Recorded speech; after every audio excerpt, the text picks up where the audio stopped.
Beshi, congratulations nga pala sa winner natin this week, si Ma'am Evelyn de los Santos. Siya nga po yung makakatanggap ng isang cellphone. Isang brand new na cellphone. Kaya kung bago ka pa lang dito sa aking YouTube channel or lagi kang nanonood sa mga videos natin pero hindi ka pa po nakakapag-subscribe, abay mag-subscribe ka na po para makasali sa ating weekly pa-cellphone giveaways. Kasi tuloy-tuloy nga po yung pamimigay natin ng cellphone at minsan nagbibigay din tayo ng cash sa mga followers natin nga sa aking Facebook page, sa aking TikTok account, at syempre sa mga subscribers natin dito sa aking YouTube channel. Hello mga beshies! Welcome na naman dito sa ating YouTube channel. Again, this is Yana. And today's video, isang legit na pwede nating i-consider na gawin. Isang legit na pwede nating pagkakakitaan online ang isi-share ko sa inyo. So, ayun kasi medyo nagmahalan na yung mga bilihin mga besh. Kaya naisip ko na rin na mag-share sa inyo ng iba't ibang paraan kung paano kumita online. So nakita nyo naman mga besh, dun sa mga previous video ay napag-usapan natin kung paano kumita sa Shopee sa hindi kayo seller kahit wala kayong produkto na binibenta sa app nila. At syempre na-share ko na rin sa inyo kung paano kumita sa Involve Asia. I-check nyo mga besh yung mga naunang video kasi yun nga napag-usapan natin. Sa video na naman na ito mga besh, usapan natin itong YouGov. Si YouGov mga beshi ay ito yung tipong mag-share ka ng mga opinion mo, magsasagot ka lang ng ibang mga katanungan at makaka-earn ka ng points na kung saan pwede nating i-convert nga po into cash. Okay? So samahan ang milyon-milyong iba pa sa pagbabahagi ng iyong opinion sa politika, palakasan, showbiz, at marami pa. Marami yung mga topic na possible na ma-encounter nyo kung saan nga kailangan nating mag-express or mag-share ng ating opinion and magsagot lang ng mga ibang katanungan. Bawat katanungan na sasagutin natin at bawat pag-share natin ng ating idea ay makakakuha tayo ng points dito. Napaka-legit siya mga besh na pwede itong ma-convert into cash. Ayan. Pero bago ang lahat mga besh, kung kayo ay naghanap ng ibang option na pwedeng mautangan online, meron po ako nilagay na 8 or 9 link na makikita nyo nga po sa description below. Pwede nyo explore yung mga pautangan na yon by clicking the link nga. Pero disclaimer, hindi po nila ako binayaran para i-endorse sila. Based lang ito mga besh sa sarili kong experience as a user. Okay? Disclaimer, try or apply at your own risk. Ano nga ba itong si YouGov? Ano nga ba yung mga makukuha natin dito? So, makakakuha ng pera para sa pagsagot lamang ng mga survey and maimbitahan kang sumagot ng mga tanong sa isang malawak na hanay na paksa or mga paksa sa pamamagitan ng email o sa app ng YouGov. Meron din silang app mga besh, pwede nyo siyang i-download. Check nyo lang mga besh yung link nga po na makikita nyo sa description below para may download itong app nila or para makapag-sign up kayo. Makakakuha ka ng mga puntos or points sa tuwing sasagot ka ng survey. Kapag mas mahaba ang survey, mas maraming puntos ang makukuha mo. Siyempre, may option din tayo. Piliin ang iyong reward at ipoproseso namin ito agad-agad or ipoproseso po ni YouGov agad-agad yung gusto mo na reward. Kasi palagi kang nagdaragdag ng mga bagong reward batay sa iyong feedback mga besh. Okay? So, i-try natin ito. So, ginawan ko na lang din kasi ng screen record. So, once click yung link dyan sa baba. Ako kasi, nakapag-sign up na ako dito mga beshi. So, yun nga po. Once na i-click nyo yung link dyan, makikita nyo itong YouGov. Ibahagi ang iyong opinion. Kumita ng pera, hubugin ang balita. Ayan, samahan ang milyong-milyong iba pa sa pagbabahagi ng iyong opinion sa politika, palakasan, showbiz, at marami pa. So, yun lang. Napakadali lang actually kumita dito at panoorin nyo nga po yung buong video na ito kasi sinubukan natin talaga na nag-survey dito at paano tayo makaka-earn ng points. Okay? At kung ano nga ba yung magiging rewards natin. Okay, so panimula, kailangan yung basahin itong mga ito. Ang saklaw ng notice na ito, basahin nyo lahat mga besya kasi may mga impormasyon na napaka-importante na kailangan nating malaman.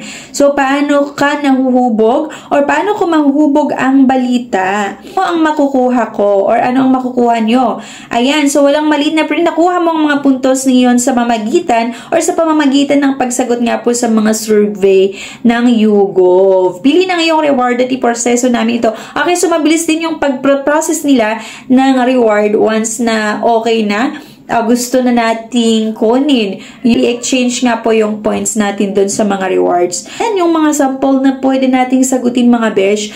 Pinagkakatiwalaan ng mga brand at media ang YouGov para tumpak na sukatin ang opinion nga po ng madla. Ang mga resulta ng survey na sasagutan mo ay tatampok sa mga balita. Doon po mapupunta. Kaya din may mga survey kasi doon din sila kumukuha kung ano nga ba talaga yung nasa sa loobin, yung opinion ng madlang people, di ba?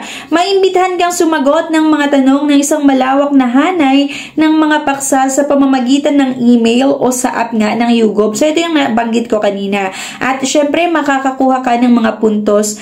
Doon, magsimula tayo sa ilang pangunahing tanong pagkikumpirma na nakatira ka sa Pilipinas. So, habang nagsasagot ka na dito mga beshi, meron ka ng makukuha na points. Ano ang iyong taon ng kapanganakan?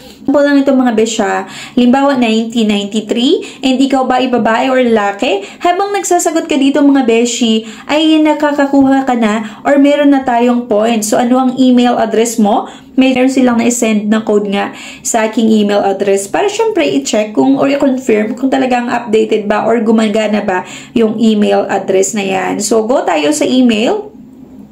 I-check natin kung talagang meron ba silang sinend nga po na code. So, copy lang natin mga beshi itong code na sinend nila sa aking email. At syempre, ilagay nga natin dito sa YouGov. Ay, kung makita niya agad-agad meron akong 25 points. Kalain mo, and congrats, nagdagdag kami ng mga karagdagang punto sa iyong account para makapagsimula ka.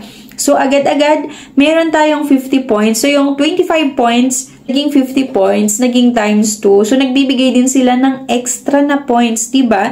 So, napakabilis lang talaga makaka-earn nga po ng points dito. Ang paggamit namin na yung data, so, basahin nyo din itong mga besh. Next lang natin at, hi, anong pangalan mo? Ilalagay nyo lang yan. Liana Amawan. And kung makikita nyo, meron na tayong 50 points. Nakapakabilis lang din naman.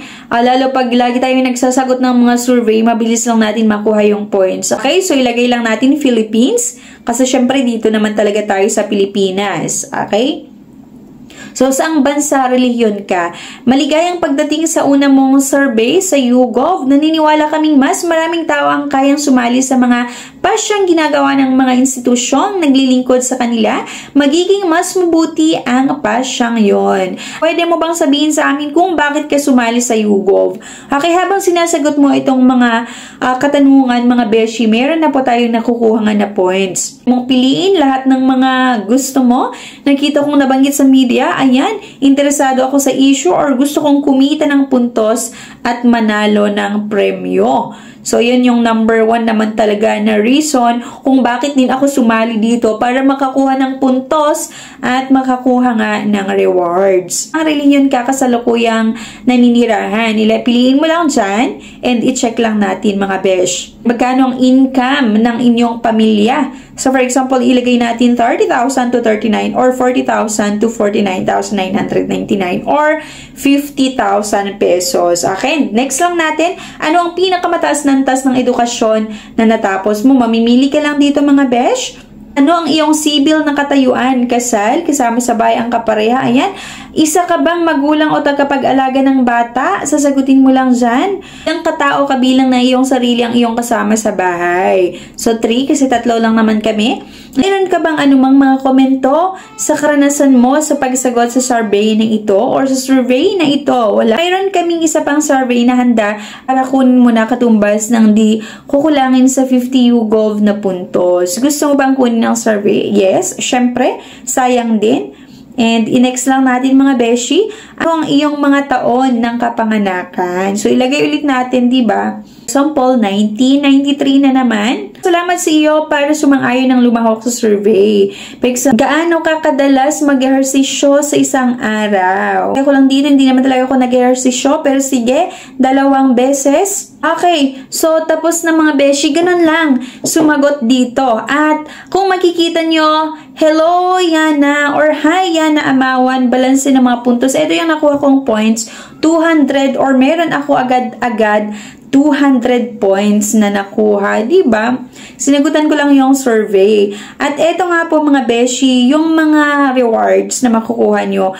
Kapag naka 5,000 nga tayo ng points, pwede tayong makakakuha ng 950 pesos na pwede nga po nilang ipadala sa PayPal. Or pwede rin naman kayong mamili ng iba na rewards kung ayaw nyo ng pera or gusto nyo i-exchange ng mga items. Pwede rin naman. So, ito, PayPal transfer. Kailangan nga na maka 5,000 tayo ng points. 1,800 points na lang para maka 5,000 nga ako ng points. So, kung makita nyo mga beshi, ang bilis lang naman talaga pakuha ng points. At kung talagang i-career natin to sa isang araw, makaka 950 ka, abay talo mo pa yung mga nagtatrabaho sa opisina, yung nagtatrabaho ng 8 hours, tas ang minimum lang ata 500 plus or 600, ganon. So, ikaw meron kang 950 sa isang araw kapag naka 5,000 points ka. So, ayan, pwedeng ipadala nga, PayPal transfer, yung 950 pesos. Pwede mo rin i-exchange nga or pwede rin via gift card na pambili natin sa mga items na gusto nyo, diba? So, napakabilis lang po kumita dito kay YouGov. So, na kayo sa description below at i-click nyo nga po yung link para maka-join kayo or para mag-sign up nga dito kay YouGov. Okay? Extra income na rin natin mga beshi and napakabilis lang din talaga kumita dito. Ayan, so anyway, thank you for watching. Sana makatulong yung video na ito sa inyo para nga magkaroon tayo ng extra na pagkakakitaan. So, thank you mga besh for watching. Please don't forget to click the subscribe button. Sana i-like nyo yung video na ito at i-share nyo na rin. Thank you and bye-bye. If declined sa bank and other loan apps, pwede niyong subukan yung ibang options. See the links sa description at sa comment section below. Click the link and apply. Disclaimer, try or apply at your own risk.